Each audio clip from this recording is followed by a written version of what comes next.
Today, we are going to talk about why we believe in the resurrection of Jesus. So last week was the meaning. Today is the reason.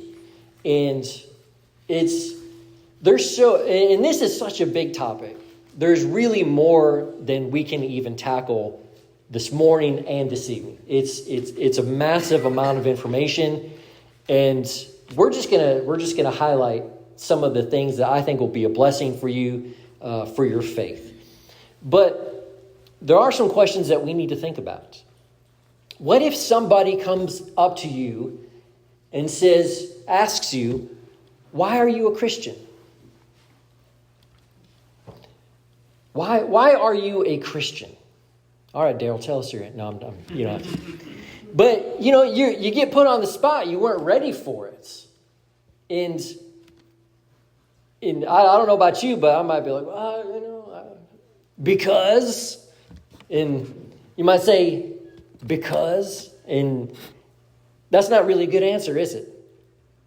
But I don't know about you, but sometimes it's not something that I normally think about. Why am I a Christian? It's easy to go weeks or months without even thinking about why. But it's a really important question. Because think about this.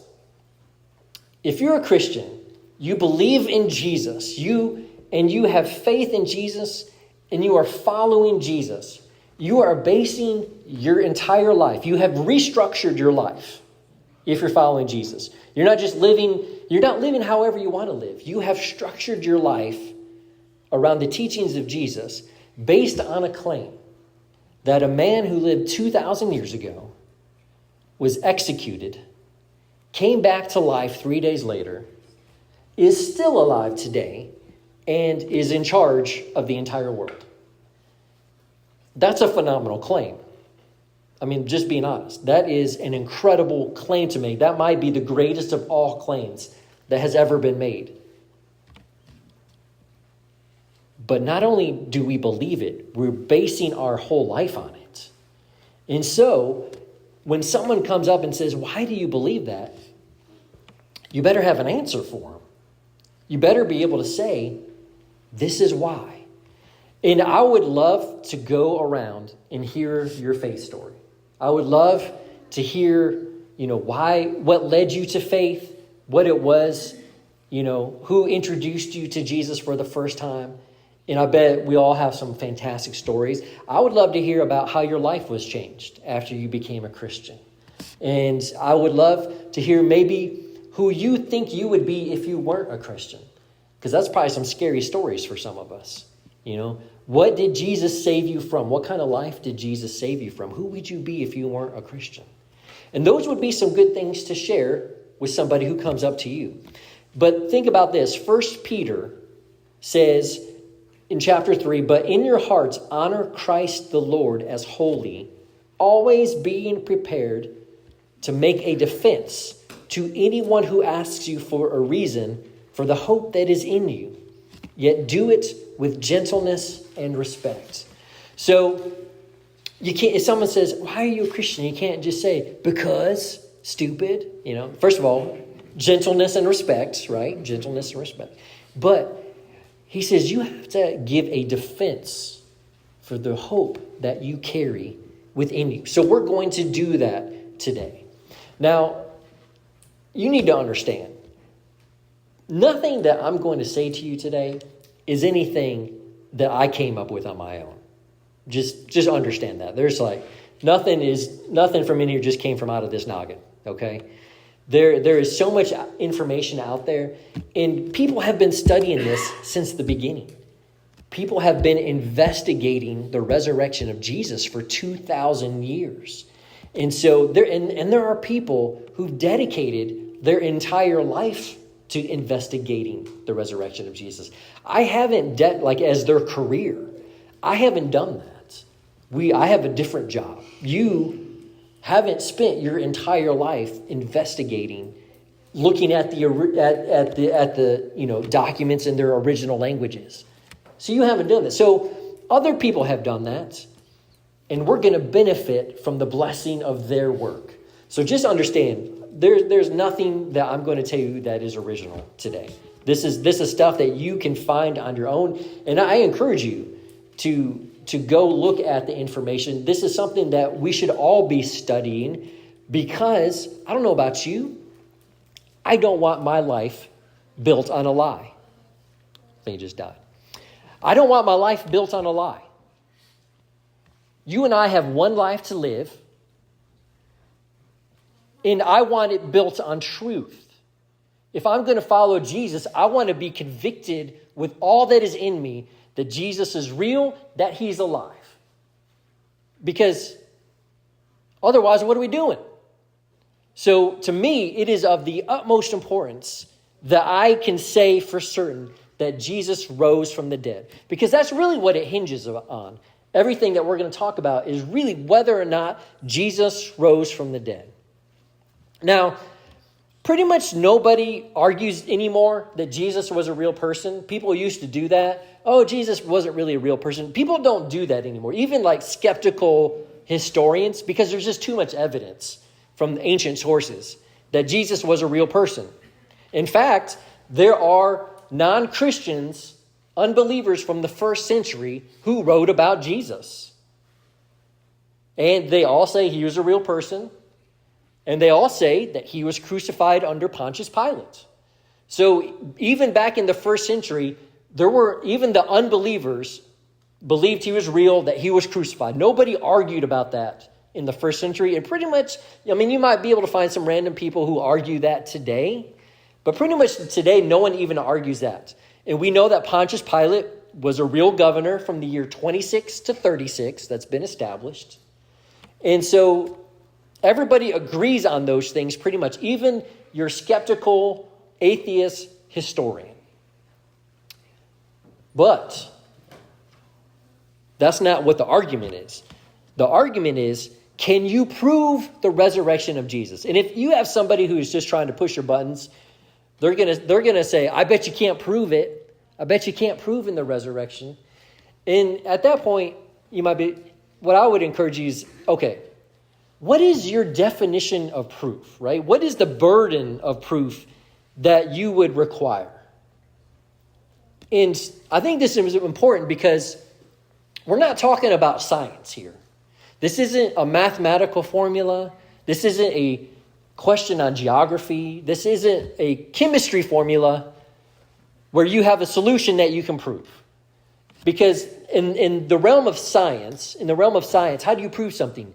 Well, you're able to duplicate it. So you prove things by being able to duplicate it over and over again. We do this in medicine.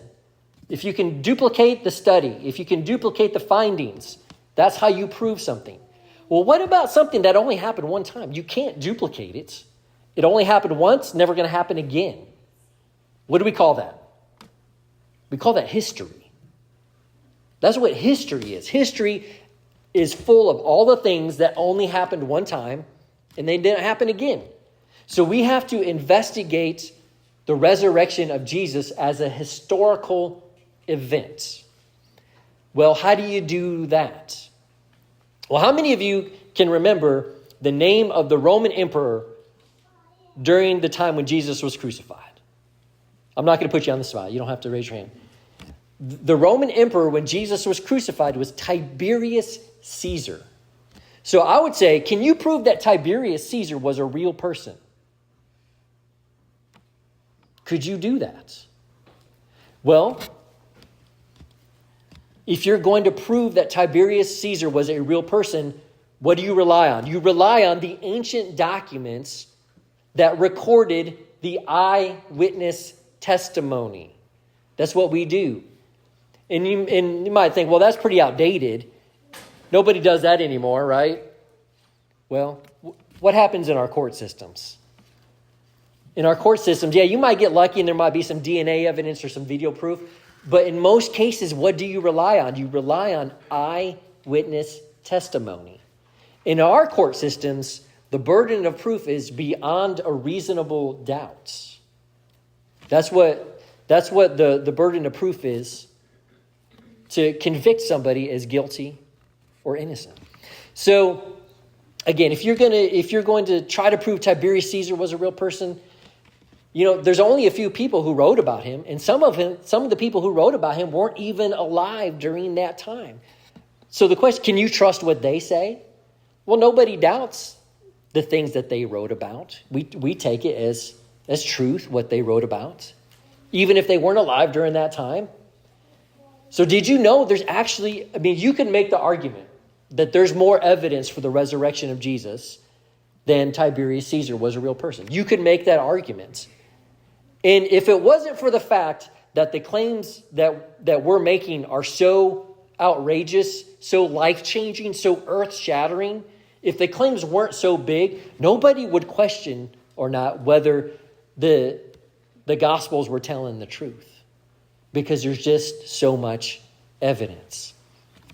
So we're going to have to say, if you're talking to somebody and they're just, they're an unbeliever, I think first what I would want to talk with them about is there's really nothing you're going to say that's going to convince them. So just understand that. Like if you're talking with somebody and they don't believe in the resurrection, you're probably not going to convince them of the resurrection until they believe in another miracle. They have to believe in a bigger miracle than the resurrection before they believe in the resurrection. And do you know what that is? That's this. All of this. Creation. If you don't believe that there is a God who created this universe, then of course you're never going to believe in the resurrection. Because only a God could do that. So that's actually, you can't even start with the resurrection. If you're going to talk to somebody, you actually have to start with creation. So the issue is, did God create all of this? And we're not even going to go into those arguments or not. That would be a fun, that is something I like reading about and studying about too. But if you don't believe in the creation, you're not going to believe in the resurrection. But what if you're talking to somebody and they're like, yeah, I believe in a God. I believe that we were created, but I still just can't believe that somebody rose from the dead, right? Well, okay, well, you can start with them there. So I would say, all right, if we're just talking about on the degree of difficulty, if there is a God who could create stars and galaxies, who took dust and breathed life and created us, a God who could do all that, like if you're talking about degrees of difficulty, how difficult would it be then to bring one of us back to life? I'm thinking that's pretty easy compared to the original creation, right? Just we're dead. Just bring us back to life. That's kind of nothing compared to the original creation out of nothing. So, if you're talking to somebody who's skeptical, it's really, if there is a God, it's really not that difficult compared to what he's already done with creation. So that I would start there. But if somebody asks you again, why do you believe? Why do you believe? You might say, because the Bible says so. And that's a true answer. But what if you're talking to somebody who the Bible for them, they don't believe the Bible's authority. They don't believe in the inspiration of Scripture. Well, if you just say the Bible tells me so, that doesn't mean anything to that person. So what I would say, what I would encourage you is to say, we believe in the resurrection of Jesus because of the eyewitness testimony. The eyewitness testimony. The same sort of level that we use in our court systems today, we can use it for the evidence that Jesus rose from the dead. Now, and that's what the four Gospels are. The four Gospels are the recordings of eyewitness testimony. Now, Matthew and John were both apostles. They were there with Jesus. But Mark and Luke were not. They were not necessarily eyewitness testimony. So what do we do with them? Well, Mark, we know, recorded the stories from Peter. In fact, there's a guy His name is Papias. He was born in the year 60. So he was still alive during the time when the apostles were alive. And he wrote down that Mark recorded the stories from Peter. And that's one of the ways that we know where Mark got his information from, is because they recorded it. And the people who lived after him, they continued to record this information. And then Luke, we read from Luke earlier. What does Luke tell us? Luke says, I went to the eyewitnesses. I used the eyewitness testimony to verify the stories that we have in these Gospels. And what's interesting is Luke says, I did this because I want you to know with certainty the things that you have been taught. Luke didn't want his readers to have blind faith. He wanted them to know with certainty the things they had been taught. Now, why? Why is it important to be absolutely certain? The reason is because life was awful for them. Think about it. Back in the first century, as a Christian, going against all of culture, going against all of the authorities, life was awful for them. In fact, being a Christian often shortened your lifespan. Being a Christian is not, if you're just like, if you were going to pick the life that would give you the most pleasure and the easiest life possible back in the first century, you would never pick Christianity. It was full of suffering. It was full of difficulty. It's not what you would pick unless you were absolutely certain of what you were getting into. That's why Jesus told his followers, you have to count the costs. Before you become a disciple, count the cost, because it might cost you everything. And for many of them, it did. So Luke says, I want you to know with certainty what you've been taught. In fact, this is what Paul talks about. When you go through 1st and 2nd Corinthians, Paul, and we read a little bit about this earlier, Paul's like, guys, what are you doing? Because there's a couple people in the church who were saying maybe Jesus didn't really rise from the dead. And Paul's like, guys, if Jesus didn't rise from the dead, what are we even doing here? And Paul's like, do you guys know how awful my life has been? Do you have any idea of what I've suffered as a Christian because I'm a Christian? And Paul says, if Jesus wasn't resurrected from the dead, my whole life has been a waste. He says, do you know how many people tried to murder me? Do you know how many times I've been beaten because I'm a disciple of Jesus? Do you know how many days I've gone without food, without sleep? I've been on the run. I have been in constant danger because I'm a Christian. And the only reason I'm doing this, the only reason I went through all of that, and the only reason I continue to go through this is because I saw Jesus alive. That's the only reason I'm going through all of this, is because I saw Jesus resurrected. That's the only reason you would go through this. Because life for Paul was awful. So yeah, you want to be certain if you are going to live as a disciple of Jesus.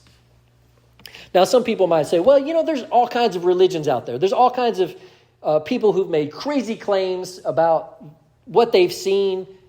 What about them? Well, I can't speak for all of the religions and all of the crazy claims in the world, but I have noticed a trend. How many witnesses are there? One. Just one witness. You've got one guy saying, I have received these spiritual truths. Here, come learn these truths. You've got one guy saying, an angel gave me this message. Just trust me. You've got one guy saying, God spoke to me. Just trust me. How many people witnessed the resurrection of Jesus? Well, we read this earlier. 500. Over 500 people witnessed the resurrection of Jesus. And they had, now some of the details might have differed, like we were reading in class earlier about, how many angels some of the minute details would have been different depending on the witness and what they were focusing on. But they all had the same story of the resurrection of Jesus, of seeing Jesus. Have you ever played the game of telephone before? Do you know what I'm talking about? The game telephone. You get a line of people together, maybe 20, 30 people, and you whisper something. You whisper a message to the first person, and then that person has to whisper the same message to the next person, and then that person whispers it to the next person, and it goes down. By the time you get to the end, what do you have? You have a different message than what you started with. So, oftentimes it's not even close to what the original message was. So, to the skeptics, you're telling me that 500 people got together and created a story, and they all stuck to the same story for the rest of their lives under the threat of torture and death. Remind you, they had to stick to their story under the threat of torture and death. Does that make any sense? How do you explain that? The skeptic is going to have to explain why they would do that. What are the odds? Let's pick one of those. Let's pick the Apostle James. He was one of the first martyrs. The Apostle James gets arrested by Herod. All right, James. Just tell us Jesus is dead. Tell us where you hid the body. Tell us Jesus is still dead. We'll let you go. James doesn't do it. Well, these guys are tortured. All right. They don't tell us the exact details, but you can imagine start breaking fingers, start bashing kneecaps, all of the stuff that gets people to talk. They did that stuff back then too. And not one of them changed their stories. Not one of them said, okay, I'll just stop. I'll tell you whatever you want to hear. None of them did that. That demands an explanation. Why would not all of the 500 were martyred, but many of them were. And not one of them changed their story. You have to give an explanation for that. Well, how do you make sense of that? Well, to the skeptics out there, they got to come up with a reason why you would have 500 people coming up with a lie.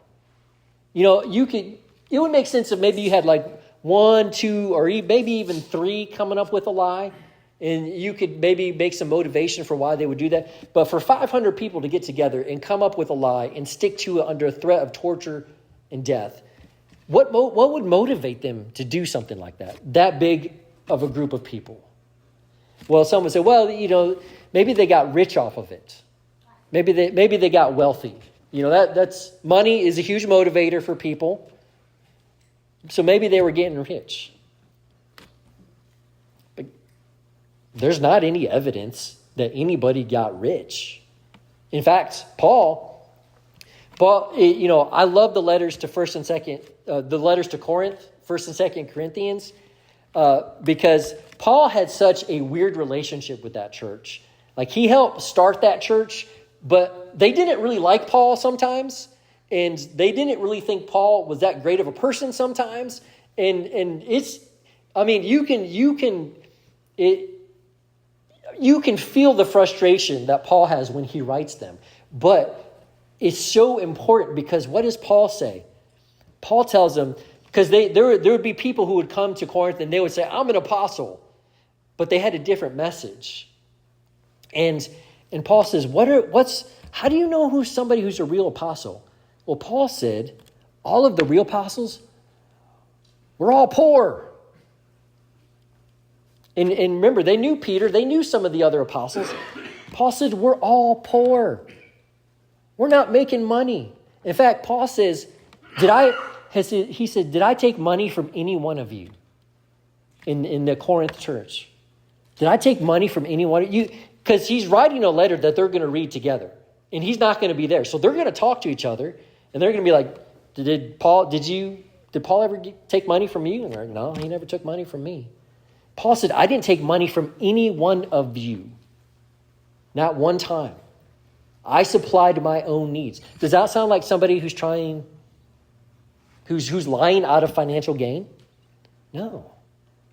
So Paul, you can just read the letters, and Paul wasn't, you can tell because he's writing stuff that they can verify. He's not just writing stuff that, you can't prove. He's writing things they could prove, they could verify by talking to each other. So no, they certainly didn't get rich. They didn't grow a harem like Solomon, if you know what I mean. There's no evidence for anything like that. Well, some people might say, well, they were power hungry. The apostles, they were power hungry. They just made up these stories so that people would look up to them, respect them, and they wielded all of this power. But again, look at the life of Paul. If Paul was power hungry, he made some serious life mistakes by becoming a Christian.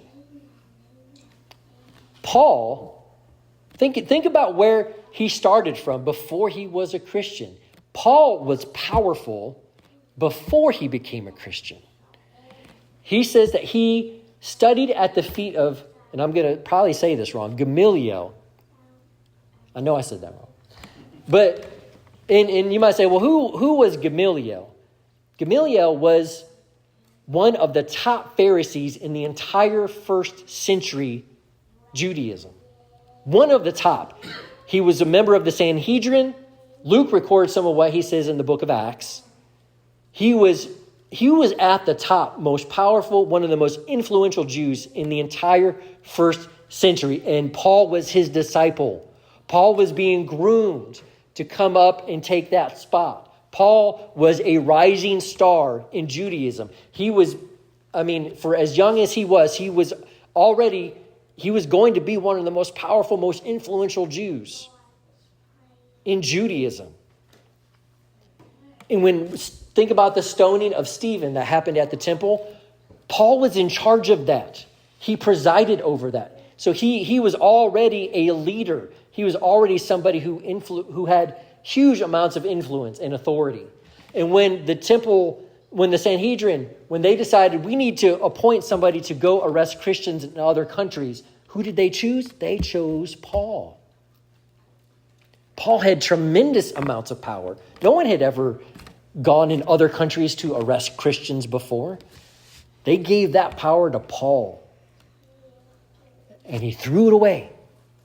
Think about that. He threw it away. If you were going to make the argument that Paul was power hungry and money hungry, you could have made that argument before he became a Christian. But then he threw it away. He abandoned it. And you have to say why. You have to give a reason. Why did he do it? And the reason he would tell you, and the only reason that makes any sense at all, is that he saw Jesus. He met Jesus and he talked to Jesus. He saw Jesus resurrected. It's the only answer that actually makes any sense. Why he would give up all of that power and authority. And so, as we're looking at the eyewitnesses, the only explanation that really makes any sense for not only the decisions they made, but for how their lives were changed, the only thing that actually makes sense is that they saw Jesus alive. There's no other explanation that you can come up with that actually makes sense.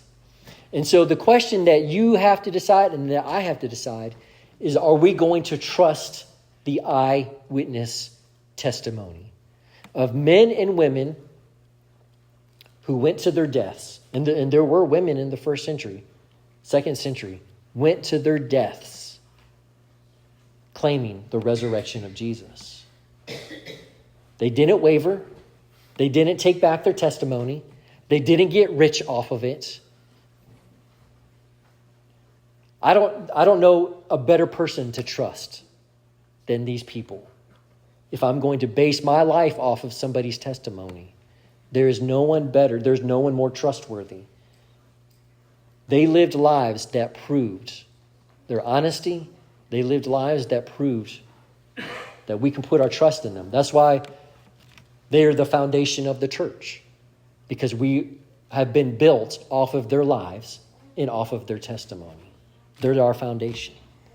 Well, we are going to later today, we're going to continue to look at some of the arguments against the resurrection, some of the arguments for the resurrection. So I hope you'll join us this evening, and we'll look at some of the more details. And then we'll go to Slim Chickens, and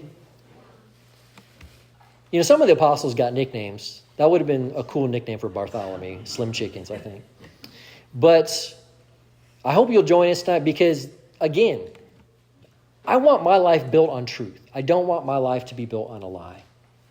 We've got one chance. We've got one shot in this life, one chance to get it right. So join us this evening, and we will discover more of the truth together.